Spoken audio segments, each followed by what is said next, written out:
Ya. Bueno, buenas tardes a todas y todos. Mi nombre es Francisco Astorga, soy abogado y trabajo en ONG Defensa Ambiental. Básicamente, nosotros somos una organización sin fines de lucro jurídica y nos dedicamos, conformada principalmente por abogados y abogadas, pero también con científicos y técnicos de la biología marina, la ingeniería ambiental, y damos asesoría jurídica a comunidades en conflictos socioambientales. Antes de entrar un poco en las barreras de acceso y los límites, comentarles a grosso modo cómo funciona la institucionalidad ambiental en Chile. Hay tres grandes pilares y un cuarto que es el Servicio de Biodiversidad y Áreas Protegidas, que existe pero que en realidad no existe, que ahí lo voy a comentar. En primer término, el Ministerio del Medio Ambiente, cuya función principal es la elaboración de políticas públicas en relación al medio ambiente. Por ejemplo, el tema de las bolsas de plástico y otra serie de políticas. Estoy haciendo un ultra resumen de todo. Luego tenemos el Servicio de Evaluación Ambiental, que es el órgano del Servicio del Estado que dirige el sistema de evaluación de impacto ambiental, que es donde se evalúan los proyectos. Tenemos por otro lado la Superintendencia del Medio Ambiente, que es el órgano que está encargado de la fiscalización de los instrumentos de gestión ambiental, los proyectos. Y tenemos por otro lado la cuarta patita, que es el Servicio de Biodiversidad y Áreas Protegidas. Gracias. Cuyo proyecto de ley se ingresó. Contraloría emitió un dictamen en que señala que en realidad sí existe, pero en la práctica no existe. Entonces se supone que este vendría a ser un cuarto pilar, pero que en realidad no funciona ni existe, y es en realidad lo que sería la CONAFE estatal. Que dicho sea de paso, CONAFE es una corporación privada. Tiene una naturaleza un poco extraña. Para comentarles, en primer término, cuando me refiero a justicia ambiental, me refiero a la posibilidad de optar al acceso del proceso de poder conflictuar con un proyecto que se quiere instalar. O sea, si hay un proyecto que se quiere instalar, la posibilidad de que tenemos como comunidad, organización, coordinadora, etcétera, de oponernos a la instalación de ese proyecto y a definir, por ende, lo que se quiere del territorio. En primer término, tenemos una disparidad entre los intervinientes en el conflicto. O sea, por un lado tenemos la empresa, que suelen ser conglomerados con inversiones extranjeras, etcétera, versus una comunidad que en el mejor de los casos está organizada. En la mayoría de los casos no hay organización territorial que luche en contra o por la preservación del territorio. Y eso se manifiesta en primer término, en términos económicos. Evidentemente la empresa tiene la posibilidad de contratar a miles de técnicos que le elaboren los estudios que ellos requieren para decir que no están contaminando, que no siempre es real, en la mayoría de los casos no lo es. Hay por otro lado además una falta de cobertura estatal para garantizar el acceso a la justicia ambiental. ¿Qué quiero decir con eso? Por ejemplo, si ustedes están trabajando y los despiden, pueden ir a solicitar un defensor público laboral al Estado, si es que cumplen los criterios socioeconómicos, y el Estado les va a proveer de un abogado. Lo mismo en materia civil, lo mismo en materia penal. Y en la gran mayoría de los conflictos que se generan en la sociedad, el Estado tiene a disposición abogados que, claro, están sobreexplotados, que, etcétera, tienen una serie de características, pero existen. En materia ambiental eso no existe. O sea, si viene un proyecto y se quiere instalar, ningún aparato del Estado les va a brindar asesoría jurídica, ni orientación, ni nada por el estilo. En segundo término, existe también una falta o una incapacidad de la elaboración y el levantamiento de información del territorio. ¿Qué quiero decir con esto? Cuando las empresas vienen, y lo voy a tocar un poco más adelante, cuando las empresas vienen y presentan un proyecto de evaluación ambiental, ellos acompañan estudios y antecedentes y una línea de base que se denomina, que es básicamente, ellos dicen, este es el estado de la naturaleza en este sitio, esto es lo que yo voy a intervenir, mi mínima intervención que no va a afectar en nada al medio ambiente, el Estado no tiene una línea de base con la que contrastar la línea de base que está dando la empresa. O sea, la empresa dice, por ejemplo, respecto al General de Talcahuano, la empresa dice que la bahía de Concepción es una bahía somera, o sea que no hay ecosistemas marinos, que no hay actividad de pesca, no hay nada básicamente. Y como el Estado no tiene ninguna línea de base, ningún estudio que pruebe nada al respecto, básicamente lo que hace el servicio de evaluación ambiental es que le crea a la empresa y, bueno, lo voy a comentar más adelante, pero esa es una de las barreras de acceso. El otro es que los procesos son súper extensos, o sea, yo ahí puse 2 años en evaluación ambiental, eso es muy variable, pero en promedio son como 2 años desde que el proyecto ingresa a evaluación ambiental hasta que culmina el proceso de evaluación ambiental, sea que obtenga el permiso, la RCA o que no. Y si es que eso se quiere judicializar, son por lo menos 4 años más. O sea, estamos hablando por lo bajo de 5 o 6 años de llevar un conflicto súper complejo en términos sociales y súper complejo también en términos técnicos jurídicos. Y por ende los altos costos.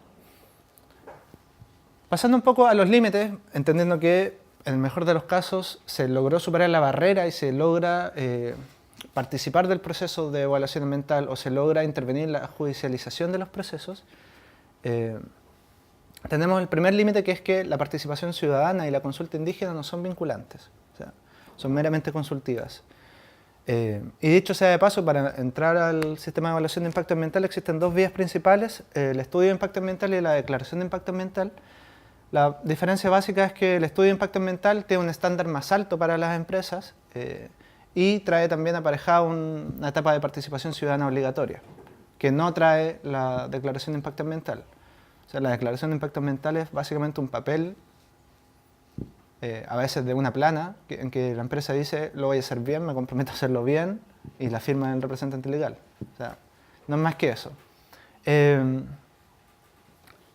otro límite importante respecto de la lucha jurídico-socioambiental es que la posibilidad de discutir, o sea, el terreno donde se juega es lo que el titular plantea, que se genera por lo que mencionaba recién. O sea, como el Estado no tiene una línea de base, no sabe cuál es el estado de la naturaleza en Chile, básicamente le crea lo que dicen las empresas. Entonces, si la empresa dice que, por ejemplo, GNL Talcahuano no genera afectación en Penco, no genera afectación en Tomé, por ende no existe la posibilidad de solicitarle al sistema o al servicio de evaluación de impacto ambiental que genere una participación ciudadana en Penco o en Tomé. O sea, se le solicita al servicio y dice, no, es que el titular dice que no hay impacto, entonces no hay impacto. Entonces, la cancha donde se juega está súper acotada por los términos que plantea el titular. En segundo proceso, bueno, la inexistencia de líneas de base estatales, procesos largos, una institucionalidad ambiental precaria y eficiente, los servicios fiscalizadores, la superintendencia, por ejemplo, que es el servicio fiscalizador, el encargado de velar por que todos los proyectos que tengan que ingresar a evaluación ambiental efectivamente ingresen a evaluación ambiental y que los proyectos que se aprobaron se ejecuten en lo que se aprobó y no más allá, que suele pasar también que se aprueba un proyecto, el titular, la empresa obtiene la resolución de calificación ambiental, que es la RCA, el permiso para construir, pero después construye lo que quiere. O sea, le dieron permiso para 10 y construye 100. Y la posibilidad del Estado de fiscalizar eso es súper bajo. ¿Por qué? Porque la superintendencia y casi todos los servicios son servicios súper precarizados, con bajos presupuestos, con poco personal. Por ejemplo, para la región del Biobío hay 3 fiscalizadores. Ustedes comprenderán con la cantidad de proyectos que hay en el Biobío, 3 fiscalizadores no dan abasto. La superintendencia tiene un promedio de respuesta desde el ingreso de las denuncias hasta alguna resolución, sea que sancionen o no sancionen, de 2 años. O sea, si algo pasa y lo vamos a fiscalizar en 2 años más, tenemos respuesta. Entonces es como claramente un límite a la capacidad de poder hacer algo al respecto. Por otro lado, hay también y esto no es ninguna novedad, una legislación ambiental, en general una legislación, pero en particular una legislación ambiental construida en torno al extractivismo. O sea, ¿y qué mejor ejemplo de ello que, por ejemplo, los proyectos forestales no ingresan a evaluación ambiental? Y lo que es una ridiculez, porque evidentemente los proyectos forestales generan impacto ambiental, pero no ingresan a evaluación ambiental. ¿Por qué? Porque el sistema fue construido a medida de los grandes conglomerados y del capital en definitiva. Y el argumento por el que no entra evaluación ambiental no existe. De hecho, el único argumento es porque no está en el reglamento, en el listado de proyectos que el reglamento establece. Como no está en el listado, no genera impacto ambiental y no debe ser evaluado. Y por otro lado, además, los organismos institucionales territoriales, valga decir, las municipalidades, los gobiernos regionales, tienen facultades súper minimizadas. O sea, por ejemplo, si un proyecto ingresa en Concepción, el municipio de Concepción, junto con todo el resto de los organismos estatales con competencia ambiental, o sea, las seremías, el gobierno regional, las municipalidades, se les pide la opinión respecto de cualquier proyecto que entre a evaluación ambiental. Pero se les pide la opinión. O sea, por ejemplo, los pladecos no son vinculantes. El pladeco puede decir que, por ejemplo, en Copquecura, el pladeco dice que el foco principal de la comuna es el turismo y se quieren instalar 8 salmoneras en el borde costero de Ñuble, en Copquecura. Y el pladeco dice una cosa, toda la institucionalidad territorial dice una cosa, pero eso no es vinculante, o sea, da lo mismo. El titular, básicamente, la empresa lo que dice básicamente es, esto no es vinculante, pero aún así somos súper buenos y decimos que esto va a traer trabajo, así que se complementa con el turismo. Y por otro lado,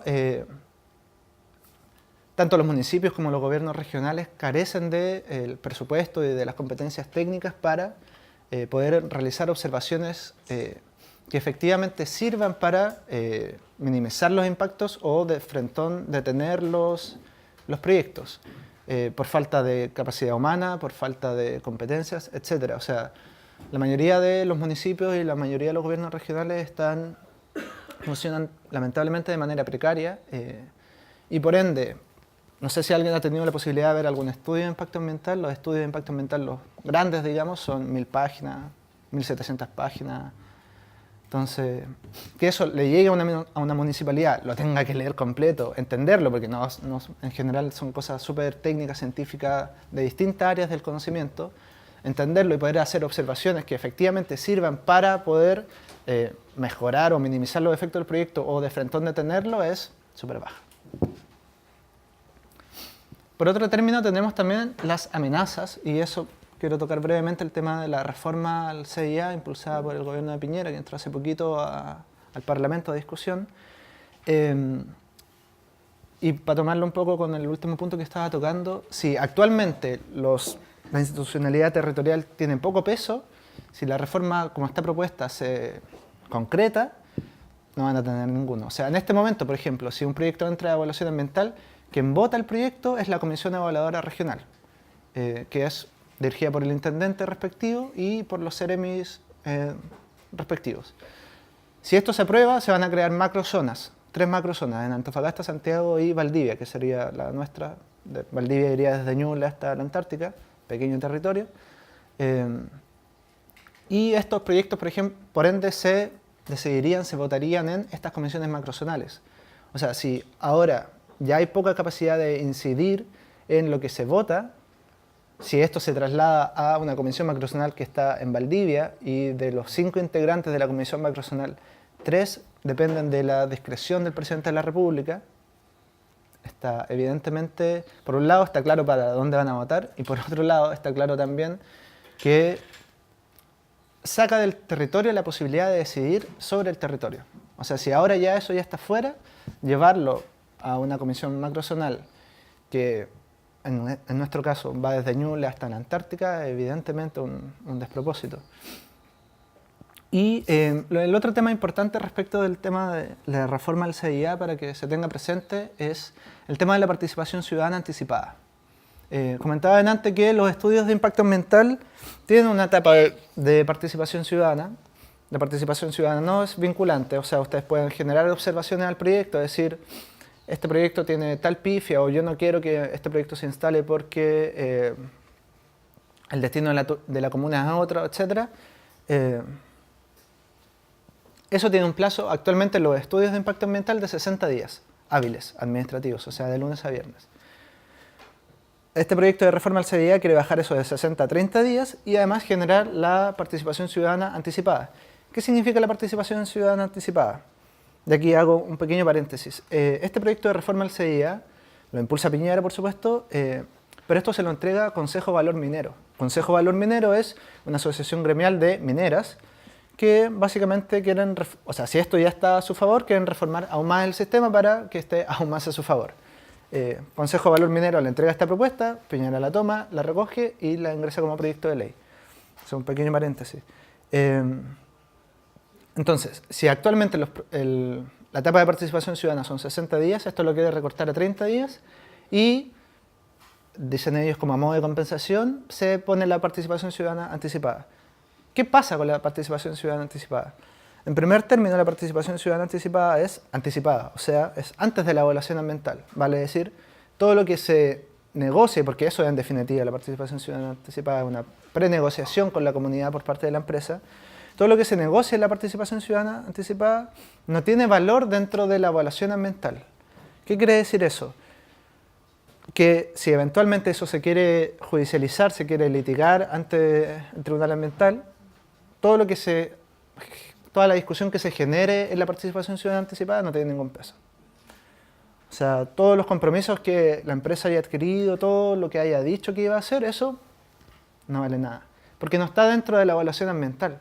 Y en términos jurídicos, estrictamente jurídicos, lo que vale, lo que existe es lo que está en el expediente de evaluación ambiental. Lo que no está en el expediente de evaluación ambiental no existe en términos jurídicos. Y la participación ciudadana anticipada no está dentro de la evaluación ambiental.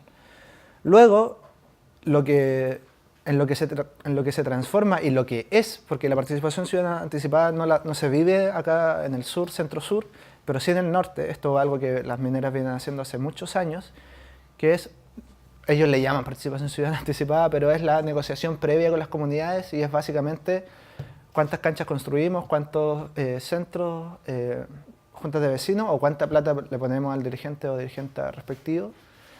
¿Y por qué ellos buscan esto? Porque eso si llegan a algún acuerdo con la comunidad antes, les evita que la comunidad judicialice el tema. ¿Y cuál es el temor de que la comunidad judicialice el tema? Uno, que en primer término la judicialización implica para ellos una posposición de la ejecución del proyecto. Porque la judicialización tiene 3 etapas, que es primero ante el Comité de Ministros, una segunda etapa ante el Tribunal Ambiental y una tercera etapa en la Corte Suprema. O sea, un trayecto súper largo que por lo menos va a durar 3, 4 años, 5 años, 6 años, que por ende a ellos les vuelve un poco más inviable la ejecución del proyecto y por ende la inversión. Y en segundo término, porque existe la posibilidad de que ganen y que le tiren para atrás el proyecto y se queden sin nada. Entonces, si ellos negocian antes y logran apaciguar de alguna manera a la comunidad, evidentemente es una ganada para ellos. Sorry, una duda no me quedó claro. Actualmente lo que tenemos es, se presenta el estudio, ¿cierto? Se da un paso de participación ciudadana, se supone que responden y después ven si aprueban o no. Si se aprueba este nuevo proyecto, ¿cómo quedaría ese sistema? ¿Ese orden? Igual, pero reducido a la mitad. O sea, si ahora son 60 días, serían 30 días. Serían 30 días y se agrega esta etapa previa, pero que en realidad, al ser previa, en realidad no existe. Eso es un poco lo que quería comentar.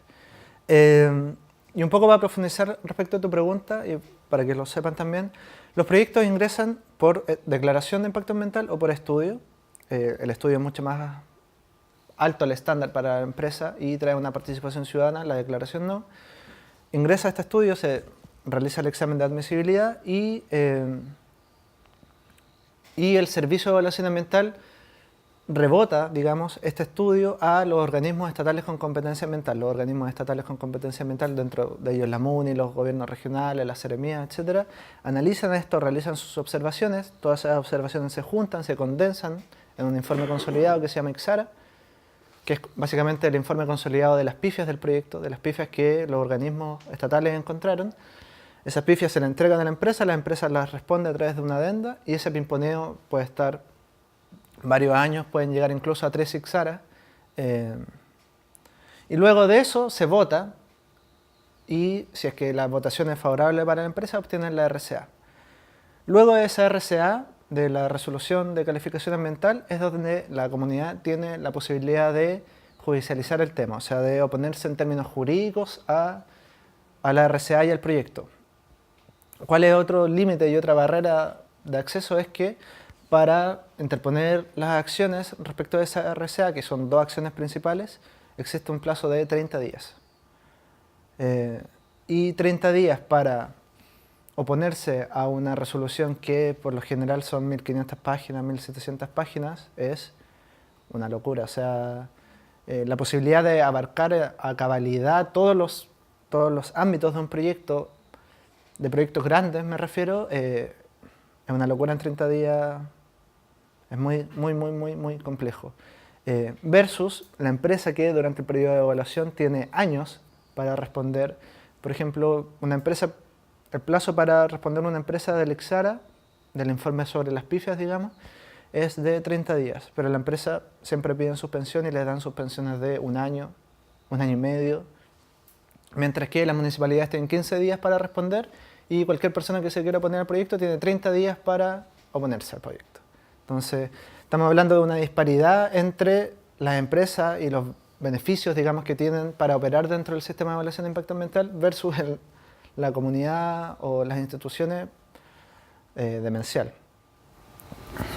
Además de eso, cada vez que la comunidad, ¿cierto?, evalúa los proyectos, van haciendo observaciones que son como puntos críticos los que creemos que puede afectar a nuestro medio ambiente, y ahí no todos los puntos también son considerados. Y quiero saber, con este cambio de ley de Piñera, ¿cuántos son los puntos mínimos ahora necesarios para que un proyecto pueda ser revocado? No entendí en realidad la pregunta. Ya, es que cuando se hacen para como atrasar un proyecto para que lo reevalúen, ¿no?, el impacto, ¿cierto? Entonces la gente hace observaciones, ver el proyecto, ya enterarse, saber qué va a pasar y van evaluándolo, ¿ya? Y van haciendo observaciones así como esto está malo, esto va a producir tales riesgos para la población, ya, son puntos. Son varios puntos, pero no todos son aceptados. Normalmente, por ejemplo, en el GDL, no sé, pues se pueden haber hecho unos 300 observaciones por decir algo y aceptan como válidas 80, por decir algo. Pero quiero saber si tú sabes cuánto es el mínimo que ahora van a exigir. De observaciones para que digan, ya, este proyecto hay que pararlo, hay que reevaluarlo, hay que ¿me entiendes? Que se rebote en cierta forma, porque sabemos que siempre después ellos también apelan y todo. 2 temas respecto a eso. Lo primero es que efectivamente la etapa de participación ciudadana, las observaciones que se presenten, todas las observaciones tienen que ser respondidas por la empresa, por el titular y en última instancia por el servicio, que recoge las respuestas del titular y se las entrega a quien hizo la observación. Todas tienen que ser respondidas, pero quien califica la pertinencia o la no pertinencia de la observación es el servicio de evaluación ambiental. O sea, por ejemplo, el ejemplo que tú mencionabas respecto al GNL, se presentan 1000 observaciones, por ejemplo, y de esas 1000 observaciones el servicio declara no pertinente 200. Esas 200 observaciones ni siquiera están dentro de la RCA. ¿Y cuál es el criterio para declarar pertinente o no pertinente?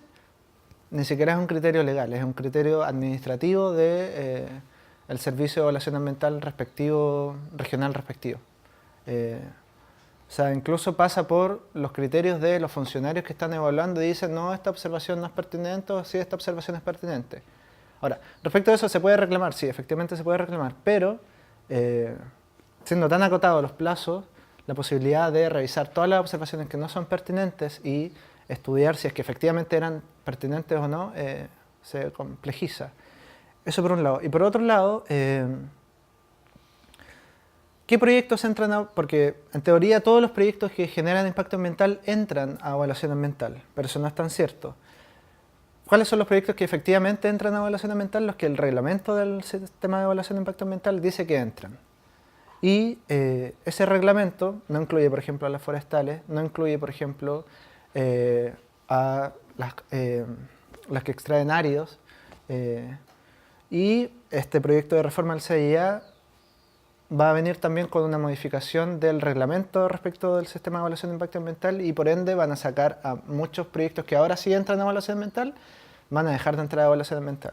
Y para eso lo más terrible es que ni siquiera tienen que hacer una reforma legal. Eso está en un reglamento.